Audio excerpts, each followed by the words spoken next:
mag-unbox tayo ng Y11, yung bagong kulay ni Vivo Y11.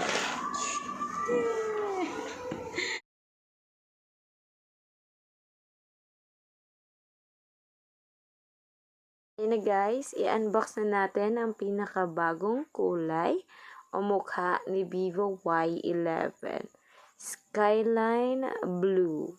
Katulad po siya nung Vivo S1, kung matatandaan niyo po siya, katulad siya ng isang kulay ng Vivo S1 Skyline Blue. So, unbox.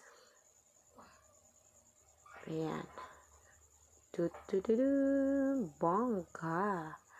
So, sa kanyang box po, meron na po tayong jelly case, then SIM injector, and the warranty card. So, nasa loob po yan ng box. So, pagkatapos nun, makuha nyo na po agad yung phone. Wow! Amazing! Ang ganda sobra, guys. Yan ang Skyline Blue. Ang ganda. So, ayan po yung mga IMEI stickers. And then, sa loob, meron din charger.